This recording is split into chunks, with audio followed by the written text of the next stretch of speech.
நம்ம திருவாதிரை நட்சத்திரம். திருவாதிரை நட்சத்திரத்தோட நாம எழுத்துக்கள் அப்படின்னு கு கா கா ஞா சா. ஸோ இது எல்லாமே திருவாதிரையில் பிறந்தவங்களுக்கான பேர் எழுத்துக்கள் ஆகும்.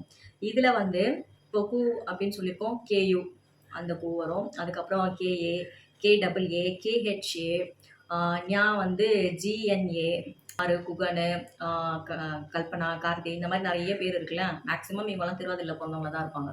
ஸோ பிறந்த நாள், மாதம், வருஷம் எல்லாமே டோட்டலாக ஆட் பண்ணுங்க.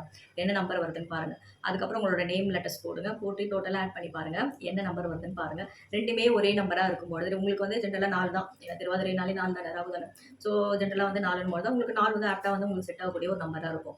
ஸோ உங்களோட பேர்லேயும் 4 வந்துருச்சுன்னா அது இன்னும் கொஞ்சம் வந்து உங்களுக்கு ஐக்யூவாக கொடுக்கும்.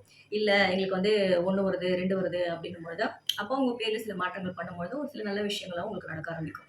நம்மளுடைய பேர் 4 பேர் கூப்பிட கூட அது இன்னும் கொஞ்சம் பவர் ஆகும். மேக்ஸிமம் வந்து காலை ஸ்டார்ட் பண்ணுற எல்லா பேருமே மேக்ஸிமம் வந்து திருவாதிரையில் இருக்கும்.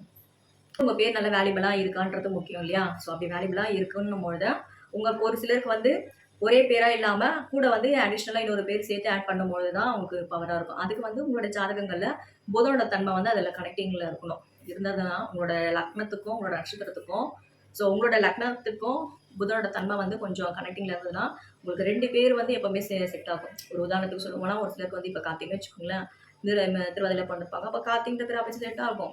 ஸோ அவங்களுக்கு வந்து இந்த இரட்டைப்படை ராசியில் வந்து வேறு கிரகங்கள் வந்து கொஞ்சம் பலமாக இருக்குது, இல்லை புதனே இருக்குது அப்படின்னும் போது அவங்களுக்கு வந்து கூட வந்து புதனோட பவர் தரக்கூடிய ஒரு சில பேரெல்லாம் ஆட் பண்ணும்போது தான் ரொம்ப பவர்ஃபுல்லாக இருக்கும். ஸோ இதெல்லாம் வந்து நிறைய இருக்குது ஜோதிடத்தில். உங்களுக்கான நாம எழுத்து, திருவாதிரையில் பிறந்தவங்களுக்கான நாம எழுத்து இதுதான். ஸோ இதை பேஸ் பண்ணி நீங்கள் பேர் சூட்டும் பொழுது உங்களோட பேர் வந்து ஒரு நல்ல ரீச் ஆகும்.